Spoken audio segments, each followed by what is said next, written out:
46 के ऊपर all out हो गया इंडिया अगेंस्ट न्यूजीलैंड। न्यूजीलैंड के अंदर नहीं, ऑस्ट्रेलिया के अंदर भी नहीं, ना ही इंग्लैंड के अंदर, बल्कि इंडिया अपने घर के अंदर 46 के ऊपर ऑल आउट हो गया। इंडिया ने ऐसा किया तो किया क्या, इंडिया ने ऐसी पिच बना दी जिसके ऊपर वो प्रैक्टिस करना चाह रहे थे बाहर के मुल्क में खेलने की, और हुआ क्या, इंडिया की पूरी बैटिंग लाइनअप कोलैप्स करके रहेगी। आ बैल मुझे मारने वाला हिसाब हो गया कि अगर आप देखें इस इंडिया की इनिंग्स के अंदर तो 10 आउट में से 5 जो है वो डक हैं।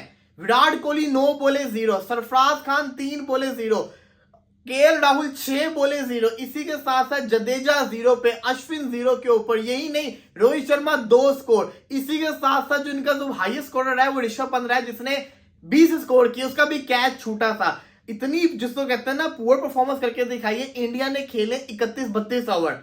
आप खुद सोचिए अगर एक टीम इतनी खतरनाक विकेट के ऊपर 31-32 ओवर खेल सकती है, इसका मतलब कि दे प्लेड वेल। लेकिन अगर आप रन देखेंगे तो आप कहेंगे यार ये क्या इंडिया ने किया है। इंडिया को एटलीस्ट रन तो ज्यादा करने चाहिए थे, क्योंकि आपने 30 ओवर तो खेल लिए। 30 ओवर के अंदर अगर आपका 100 भी होता, 100 को छोड़े अगर आपका 70-80 भी होता तो थोड़ा होता तो स्कोर ना। लेकिन इंडिया ने बड़ा स्लो खेला, यही वजह बनी कि इंडिया की सारी टीम आउट होके रहेगी। अब इस विकेट के ऊपर अगर आप देखेंगे तो न्यूजीलैंड ने 3 सीमर्स खिलाए थे, उनके तीनों सीमर्स ने उनको विकेट दिलवा के दी। दूसरी तरफ इंडिया ने 3 स्पिनर खिलाए हुए हैं, और सबसे बड़ी चीज जो वेदर है वो बड़ा खतरनाक है। अब देखना यह है कि जब इंडिया 46 करके गया तो न्यूजीलैंड कितना करेगा। अगर आप ये सोच रहे हैं न्यूजीलैंड 46 से कम पे ऊपर आउट हो जाएगा, ऐसा तो नहीं होने वाला, क्योंकि प्रेशर तो इंडिया के ऊपर है, न्यूजीलैंड में प्रेशर नहीं है। वो रोड होके बिना 100-150 इस पिच के ऊपर कर जाएंगे। लेकिन अगर मैं बात करूं इंडिया की, तो इंडिया के पॉइंट ऑफ व्यू से देखा जाए तो इंडिया ने बड़ी बुरी बैटिंग की है जो कि सूट नहीं करती। इंडिया एक अच्छी टीम है, टफ टीम है, टफ पिचेस थी, टफ पिच थी, टफ बॉलिंग थी, टफ कंडीशन थी।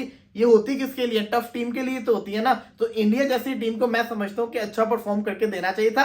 इंडिया की हिस्ट्री के अंदर इंडिया का जो लोएस्ट टोटल है वो 36 अगेंस्ट ऑस्ट्रेलिया इन एडलेड। इंडिया का सेकंड जिसे कहते हैं ना लोएस्ट टोटल है 1975 के अंदर लॉर्ड्स के अंदर, और इंडिया ने आज अपने करियर का सबसे जिसे कहते हैं थर्ड लोएस्ट टोटल किया है 46, वो भी अपने घर के अंदर। अगर कोई और मुल्क होता तो हम कहते हैं यार चलो सही है, लेकिन अपने घर के अंदर इतना स्कोर करना तो ये शॉकिंग है, और ये भारत ने कर दिया है। तो भारतीय टीम इस वक्त शॉक हो चुकी हुई है कि हुआ तो हुआ क्या है। अब इंडियन फैंस को बड़ी उम्मीद है कि इंडिया की बॉलिंग कुछ करेगी। आई विश कि ऐसा हो, लेकिन मुझे नहीं लगता कि इतना ज्यादा 10 विकेट उनकी गिरा सकती है 46 के ऊपर, क्योंकि न्यूजीलैंड जो है ना वो इस वक्त हाई जिसको कहते हैं ना उनका मोमेंटम हाई है, और उनका अपर हैंड है इंडियन टीम के ऊपर। तो इंडिया की जिसको कहते हैं ना टीम इस वक्त सही ट्रबल के अंदर नजर आ रही है, बहुत बुरा हाल हुआ है। अब यहां से देखना होगा तो होगा क्या। ऋषभ पंत ने एक बहुत बड़ी गलती की, ऋषभ पंत को सिंगल ले लेनी चाहिए थी। कुलदीप यादव अच्छी खासी बल्लेबाजी कर सकता था, लेकिन ऋषभ पंत ने सिंगल नहीं ली और अगली बॉल पे वो खुद आउट हो गए। ऋषभ पंत थोड़ा खेलते रहते तो क्या पता ज्यादा रन हो जाते, लेकिन असल प्रेशर आया था रोहित शर्मा के आउट होने के बाद। रोहित शर्मा आउट हुए, फिर विराट कोहली का आते साथ आउट होना, फिर सरफराज खान का आउट होना, इसने इंडिया को बैकफुट के ऊपर किया कि इंडिया के जो तेज खेलने वाले जायसवाल थे, ऋषभ पंत थे, इनको हाथ खोलने का मौका ही ना मिला। ये बेचारे फंस गए कि हम तेज खेलें, अगर हम आउट हो जाएंगे तो लोग हमें बोलेंगे। तो ये अपनी नेचुरल गेम नहीं खेल पाए, जिसकी वजह से ये भी आउट हो गए। उसके बाद जडेजा और अश्विन जो जिस तरीके से आउट हुए, जहां पे कोहली रोहित राहुल ने चल रहे वहां पे अश्विन क्या चलेगा। तो ये चीज बड़ी मैटर करती है। लेकिन सवाल ये आता है कि इस मैच में शुभमन गिल नहीं था।